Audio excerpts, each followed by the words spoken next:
The Psychology of Money, 5 Secrets to Financial Success. Have you heard of Ronald Read, the janitor who accumulated $8 million in savings before passing away in 2014? Yes, you read that correctly, $8 million. And he didn't win or inherit the jackpot, he merely saved steadily throughout his life, allowing the magic of compounding to work. This example emphasizes an important point: your financial behavior frequently outweighs your intelligence. Even if you don't have a Harvard diploma or a Wall Street job, you can attain financial success by practicing good financial habits. Morgan Housel rightly states, financial success is not a hard science. It's a soft talent in which how you act is more essential than what you know. Stick around for the next 10 to 15 minutes, and you might just master the soft skill of investing. Here are the top 5 insights from The Psychology of Money by Morgan Housel, presented by Shantanya Panworks, bringing you the best tips and tools for reaching financial freedom through stock market investing. Insight 1. Embrace the cost. Imagine you want a new, fancy watch. You head to the store, eager to impress your friends and your date. Pay for the watch or steal it and run. You may be fit enough thanks to your cardio session. My guess is you'd opt to pay for it, no matter your physical prowess. You understand that a new watch comes with a price. Investing is no different.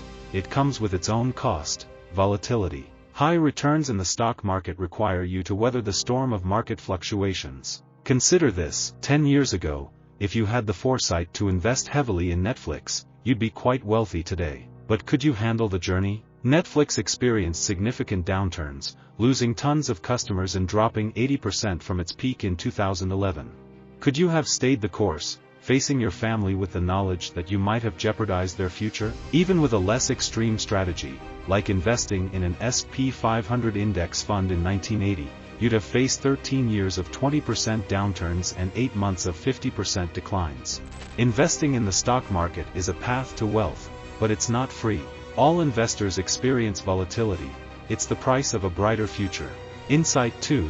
The Trap of Never Enough. It's fascinating how someone can receive a $2 million bonus and feel fine until they discover their colleague got $2 million plus one, leading to a year of discontent. Capitalism excels at creating wealth and envy. The drive to outdo your neighbors and peers can fuel hard work, but it can also lead to a perpetual feeling of inadequacy. To join the top 1% of earners in the US, you need an annual income of around $500,000. Take Bill, a highly specialized doctor who earns this amount. By most standards, Bill is rich. He drives nice cars, takes exotic vacations, and hires help for tedious tasks. But when Bill buys a vacation home in the Hamptons and meets his neighbor Stan, a CEO earning $10 million a year, his satisfaction dwindles. Even Stan, in the top 1% of the 1%, feels inadequate compared to his friend Michael Jordan, worth $2 billion. And Michael, attending parties with Jeff Bezos, who added $75 billion to his net worth in 2020, feels small in comparison. There's always a bigger fish. Envy from such comparisons has led people to make foolish decisions, like leveraging their portfolios to dangerous levels or engaging in illegal activities, resulting in financial ruin, personal disgrace, or even imprisonment.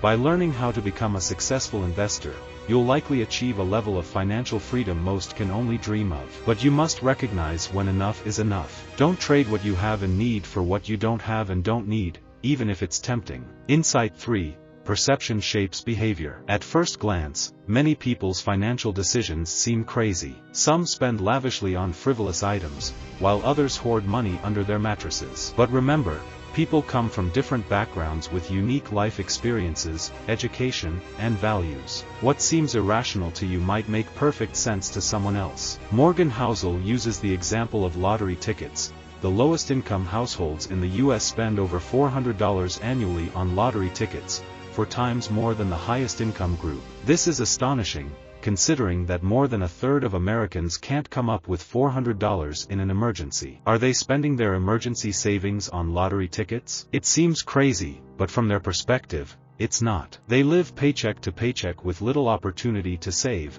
often lacking education and career prospects. A lottery ticket represents their dream of a better life. Understanding different perspectives can make you a better investor. By acknowledging our differences, we resist the temptation to copy investment strategies that don't align with our goals. For example, a billionaire's portfolio might be too conservative for someone focused on getting rich rather than staying rich.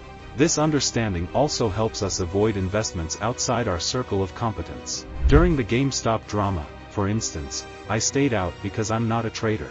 Recognizing the different lenses through which people view the world can lead you to a path that suits your unique circumstances. Insight 4. Preparing for the unknown. What do the Great Depression, World War II, the financial crises, and COVID-19 have in common? They were all significant events that shaped our society and had huge impacts on financial markets, yet they were almost impossible to predict. Nassim Taleb, one of my favorite authors, calls these events black swans. A black swan is characterized by being an outlier with an extreme impact and becoming explainable only after it happens. Imagine it's Black Monday, 1987, and the market loses almost a quarter of its value in one day. Would you have panicked and sold everything, or could you have weathered the storm and perhaps even invested more? Here's an interesting fact: if you had invested in the S&P 500 index 20 years ago but missed the 4 best performing days, your returns would be 164% instead of 291%. This difference underscores the importance of being prepared, both mentally and financially, for unforeseen disasters rather than trying to predict and react before everyone else. Stop paying attention to macro projections. The events that will cause significant fear in the investment community are usually those that can't be predicted. Instead, focus on preparing for the unexpected. Insight 5. The allure of pessimism. If I listed reasons why the market might crash later this year, mentioning the massive US government debt, potential inflation from stimulus checks, and new COVID-19 strains, you'd likely be intrigued and adopt a negative market outlook. Conversely, if I highlighted reasons for optimism, like rising life expectancy, cheaper sustainable energy, or advancing computing power, you might shrug and move on. Why does pessimism sound so intelligent, while optimism seems naive? Daniel Kahneman, in Thinking Fast and Slow, explains this asymmetry towards loss and our tendency to heed pessimists. When directly compared or weighted against each other, losses loom larger than gains. Organisms that treat threats as more urgent than opportunities have a better chance to survive and reproduce. We listen more carefully to pessimists, not only due to evolutionary traits but also because setbacks occur faster than progress. Tragedies and downturns happen quickly, making for compelling stories, while progress is gradual and less dramatic. Knowing that you might be more captivated by pessimism can help you balance your perspective. The world is better than you think, as Hans Rosling from Sweden would say. To thrive in the stock market, accept volatility as the price for potential gains, avoid the trap of envy, respect different perspectives, prepare for the unknown, and recognize the seductive appeal of pessimism. By mastering these insights from Morgan Housel's The Psychology of Money, you can cultivate the soft skills necessary for financial success. Remember, the right behavior with money often trumps mere knowledge.